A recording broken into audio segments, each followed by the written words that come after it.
Has justice been served in the Oscar Pistorius murder trial? Why are so many South Africans questioning Judge Masipa's verdict? Is it because she is black? Does public interest trump the interest of justice?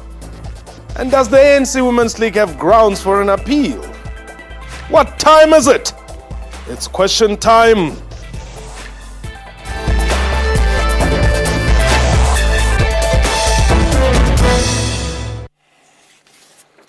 Welcome to the show. My name is Mpotsedu. World-famous Paralympian athlete Oscar Pistorius was recently sentenced to 5 years by the North Gauteng High Court on a culpable homicide charge for murdering his model girlfriend Rieva Steenkamp on Valentine's Day last year. The marathon trial attracted local and international public and media interest. Today on Question Time, we look at the precedent that has been set by this trial. That of broadcasting a criminal trial live. In whose interest is it? Did Pistorius receive a fair trial? My guest today is Advocate Mahlodi Sam Mwope, a legal commentator. Now, Advocate Mwope, welcome to the show. Thank you. I'm sure people like you now have a lot to do or a lot to say, given the fact that the case is now over. But you have gone public, of course in your personal capacity, to voice your opinion. Firstly, let's look at the case and the fact that it was broadcast live. You are of the opinion that it wasn't in the public interest or it wasn't in the interest of justice. Which one is your position there? Yeah, I strongly feel that broadcasting this case was not necessarily in the interest of justice. Nor was it really in the interest of the public, especially because the medium which was used to broadcast it live, it's a medium which is not even accessible to the majority of our people. What do you mean? Because it was broadcast mainly on pay channel It was television? broadcast mainly on pay channel TV, which means that it was really meant for those who from medium to upper mark of our class. Yes, the higher LSMs. The higher LSM. Majority of our people cannot afford those luxuries, for example. So there's no ways in which it can be argued that this trial, broadcasting this trial, was ever in the public interest. In fact, the public interest as a concept, maybe we've got to clear it at some point because it can be abused. We need to use the test. Which test are we using to say this is in the public interest? I would imagine that if we're saying something is in the public interest, we mean that the majority of our people should be able to have access to that which we think is in the public interest. Now, if the majority of our people don't have access to that which we think is in the public interest, clearly it can never be in the public interest. At worst, broadcasting this trial was in the interest of business because I think a decision taken was, with Oscar being a celebrity, if we create this channel, we would be able to attract massive advertising revenue. And I'm sure the broadcasters of this trial are probably laughing all the way to the bank because they really made a killing out of this trial. And again, if in all fairness we want to say this trial was in the interest of the public, why then is Srini Diwali's trial not in the public interest? Because that in itself, in fact, it is of international interest because our country is on show here.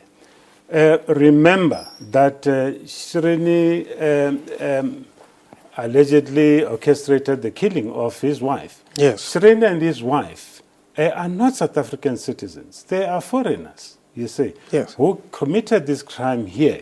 And one would imagine then, therefore, that the interest of this case world over generally is very, very on the upper side of this so-called public interest. And I'm surprised that this case is not broadcast public. Would you have expected it to be live? If indeed we are saying it is in the public interest, this case is generally of public interest because South Africa here is prosecuting someone who's not our citizen. But what is wrong with broadcasting a case live? I mean, we would love to see what happens in a court of law. I will tell you, Mpo, our system is an adversarial one. Our criminal justice system, our justice system is an adversarial one where, to prove a fact, you need to get witnesses to come and give evidence orally in court. Mm-hmm. And those witnesses are basically, sworn in. Yes. As witnesses. They're sworn in to say they'll tell the truth and everything else. Now, if we were to broadcast cases live, mm-hmm. essentially, we're basically saying witnesses who are yet to testify become privy to what is happening inside the courtroom.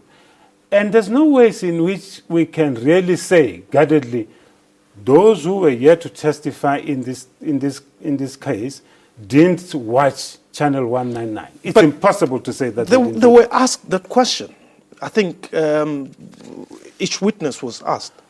Yeah, and I think credit to Prosecutor Gerenel because he was mindful of the fact that these witnesses are probably tainted, and that is why cleverly he kept on asking that. And if you recall, all of them, without exception, generally said, no, I don't even have TV in my house, I don't watch TV, I don't read newspapers.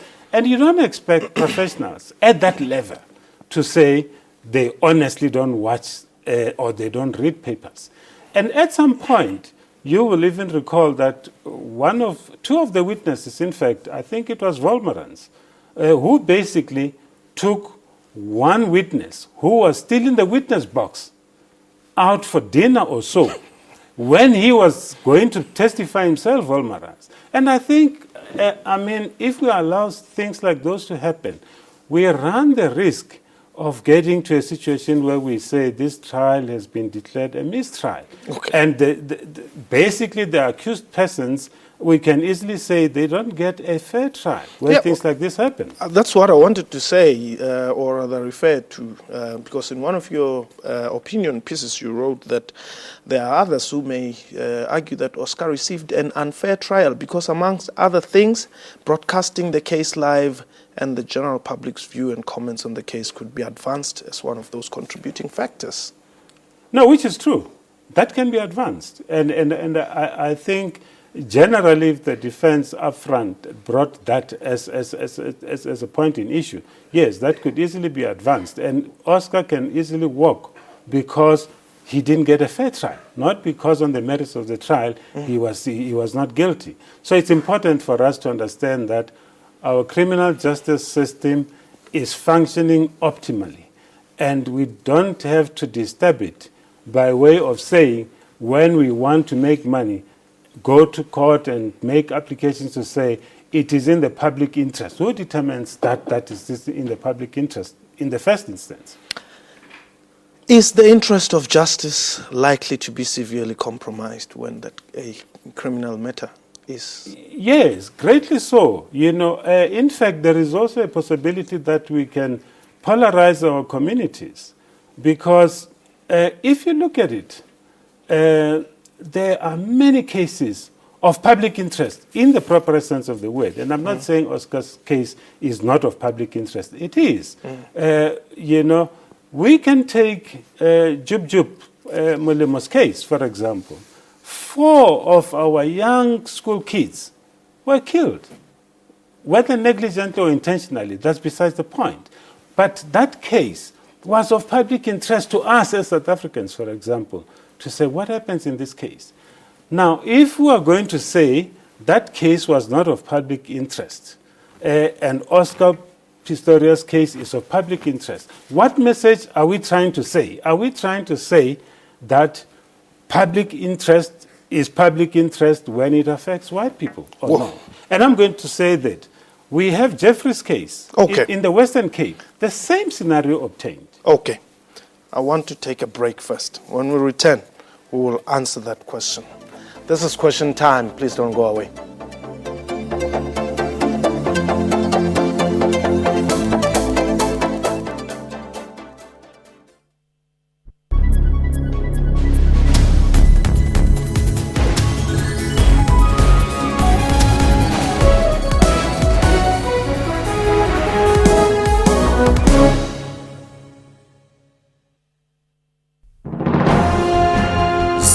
into Africa.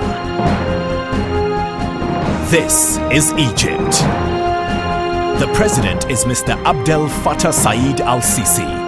Egypt got independent from United Kingdom on 28 February 1922. The population is more than 83 million people. One of the major languages spoken is Arabic. Monetary unit is Egyptian pound.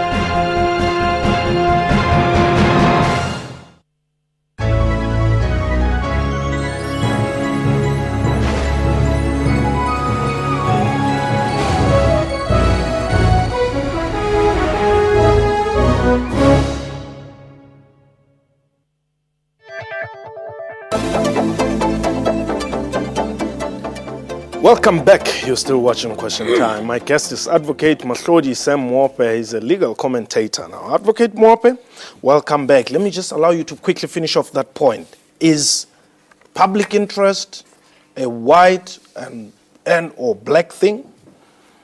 I am saying we fought so hard to bring about the demise of apartheid.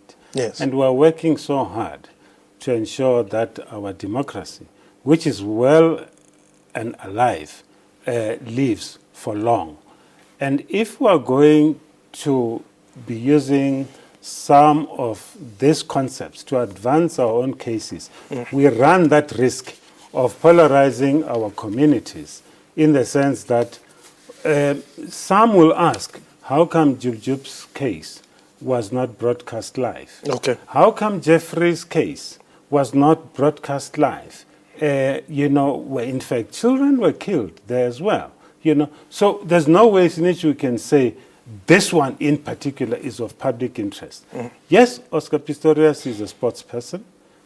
Jub is also a celebrity, in some circles of the society. How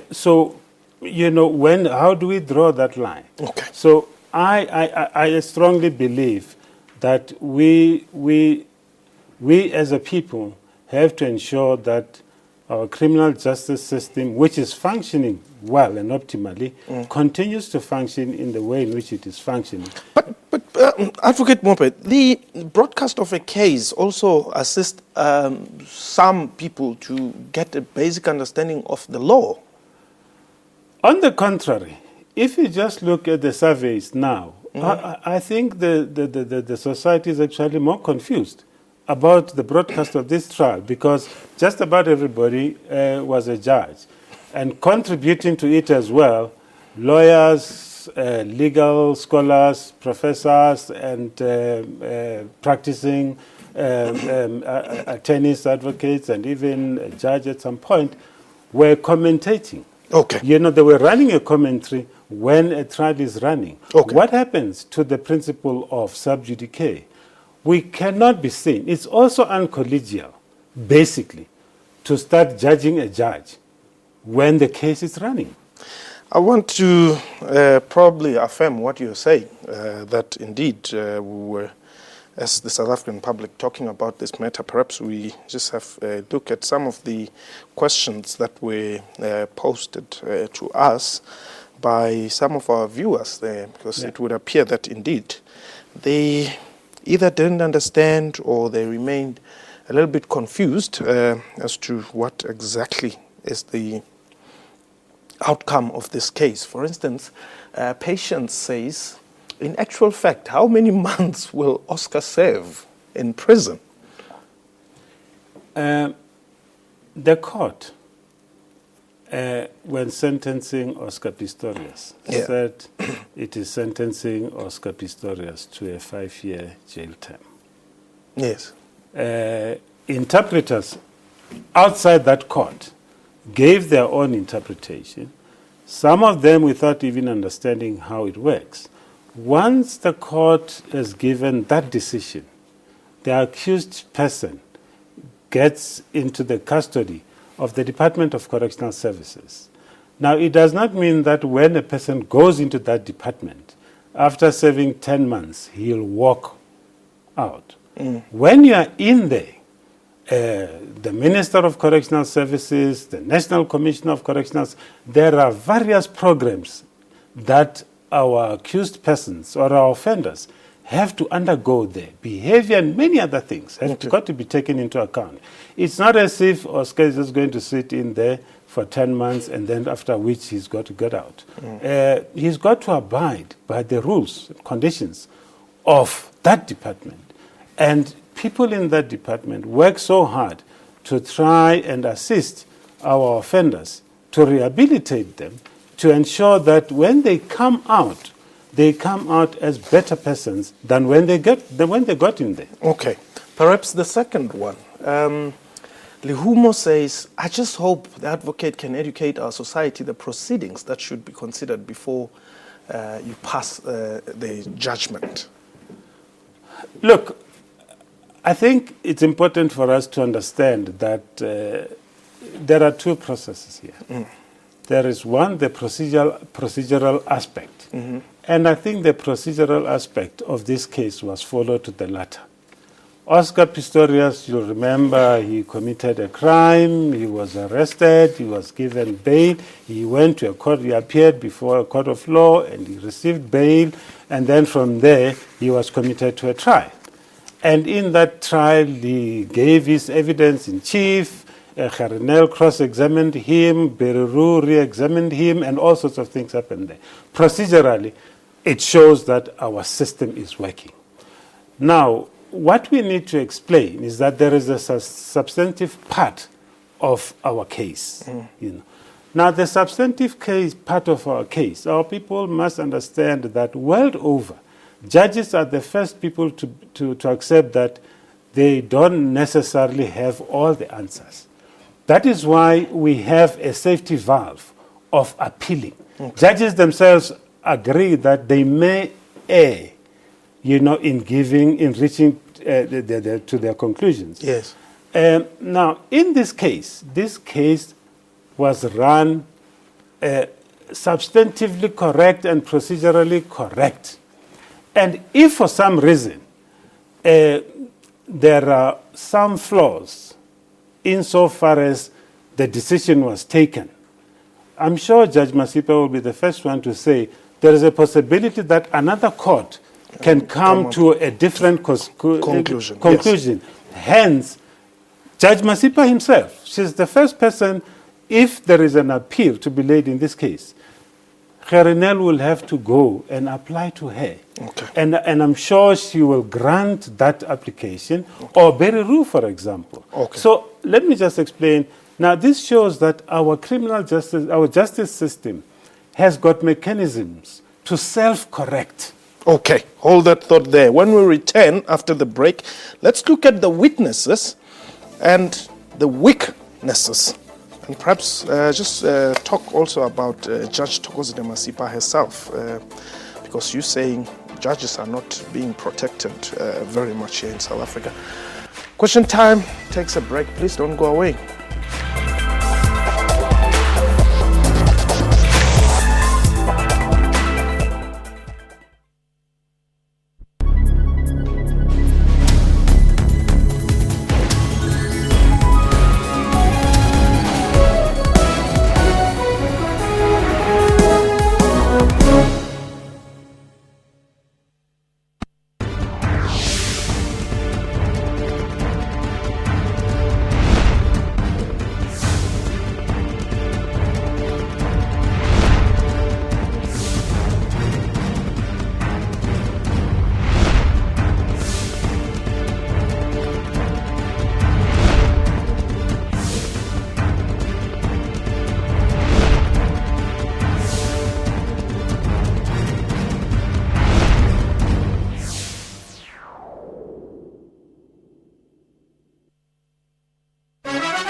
Since its inception, the city of Durban has sent a group of designers on an internship program in Milan, the fashion capital of the world. The origins of belly dancing are unclear, but its history in Egypt goes back to the 18th and 19th centuries, where dancers were known as wawazi.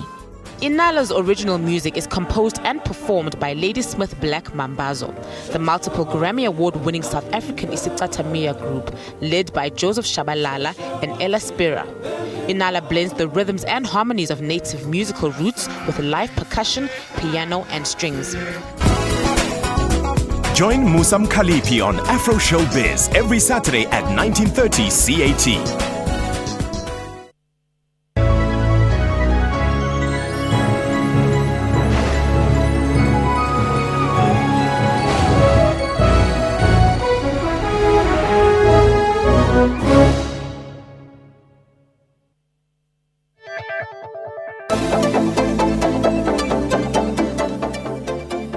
Welcome back. You're still watching Question Time. My guest is Advocate Mahlodi Sam Mope, a legal commentator. Now, Advocate Mope, welcome back. Let's talk quickly about the judge herself.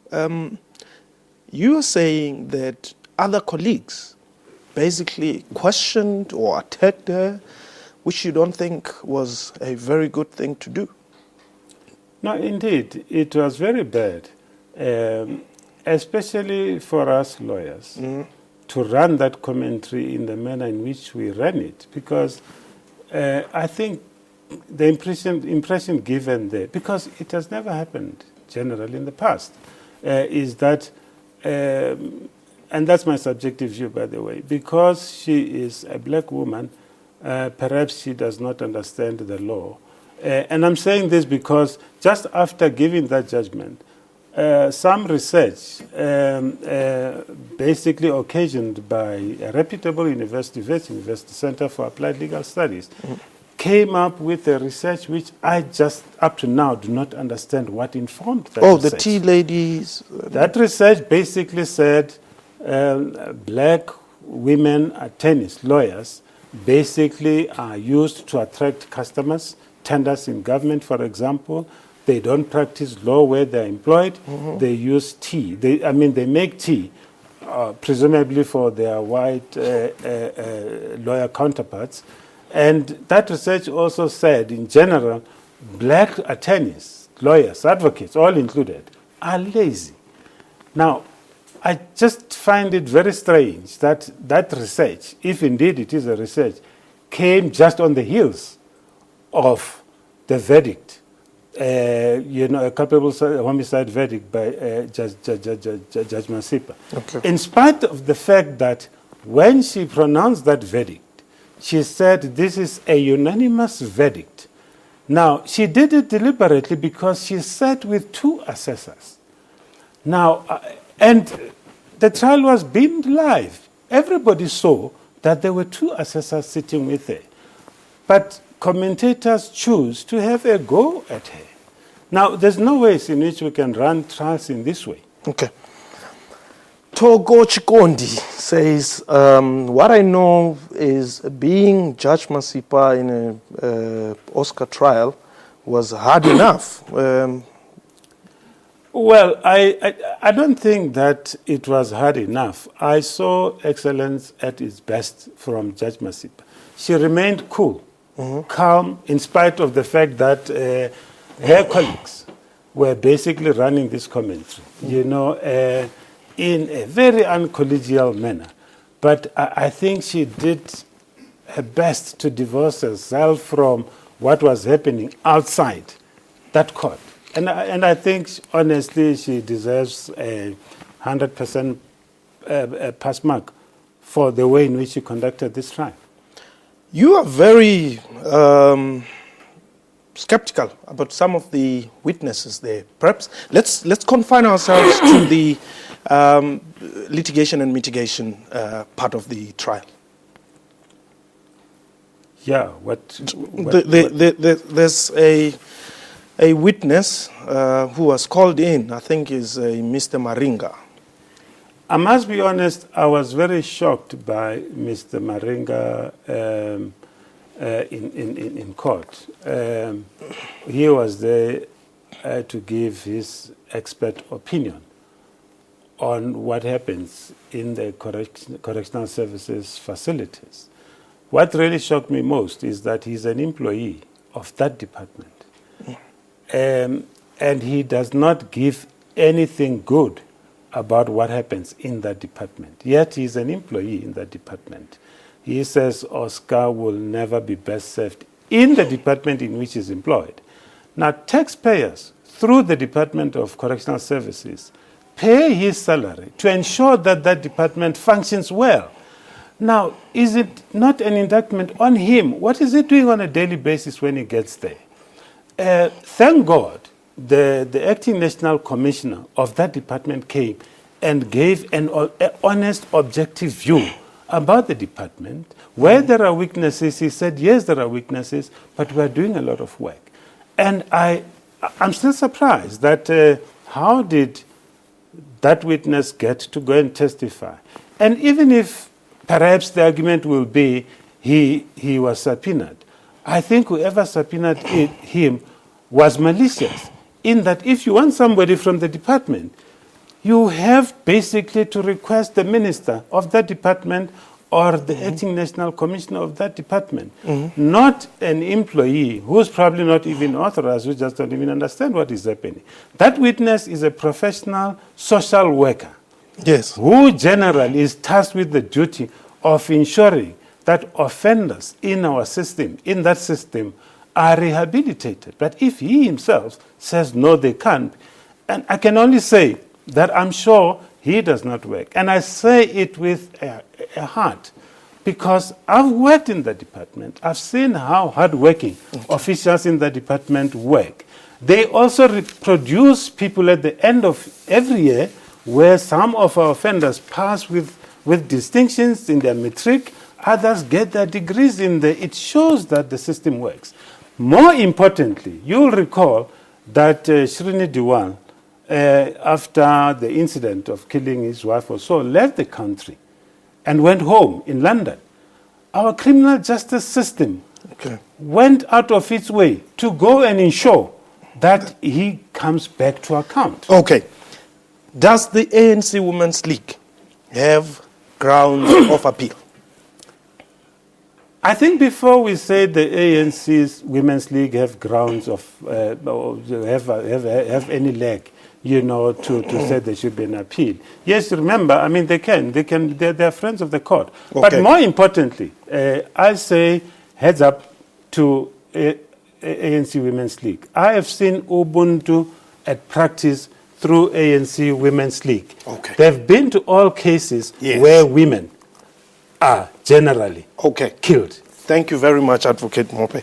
I guess this will never end, because it's just a debate in the interest of the public. Thank you. That was Question Time for today. A big thank you to my guest and to you for watching the show. Your feedback via email, questiontime at SABC, Twitter handle at questiontime24. From me and the crew, have yourself a wonderful time. Goodbye.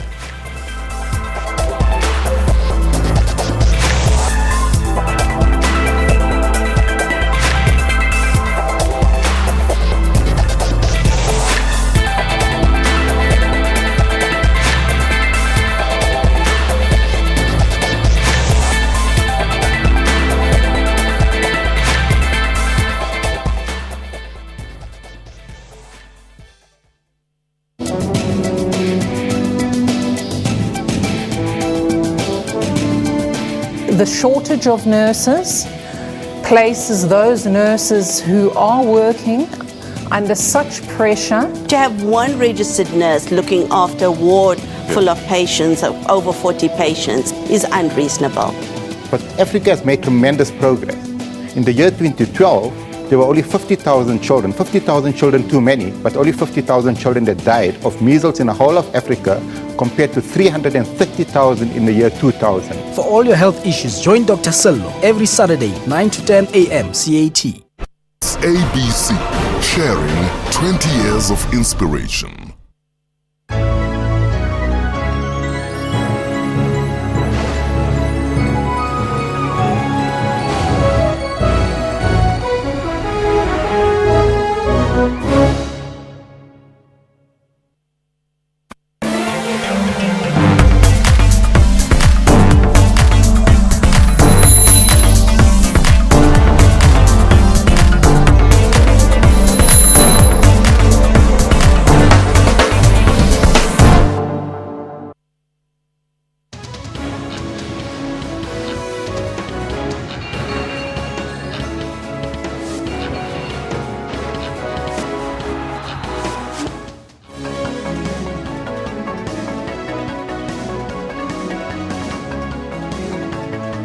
Good evening and welcome to Business Review. I'm Nompumela Losiziba. Tonight, the spotlight is on Finance Minister Nhlanhla Nene. He delivered his debut midterm budget today. We'll go through what that means for the nation's economy and how it will affect you, the consumer. But before we get into the business of business, let's take a look at the day's top news stories. Union Federation COSATU calls for the axing of its two top leaders. The man who killed 3 children last year pleads not guilty after confessing to the crimes last year. Thokozani Kadebe faces 3 counts of murder and kidnapping and 6 of rape. The Springbok rugby team starts preparations for their end-of-year international tour. Injured players also in attendance. South Africa downgraded its economic growth and budget deficit forecast for this year. Still, it's vowed to keep a tight grip on spending to avoid its credit rating sliding into junk status. In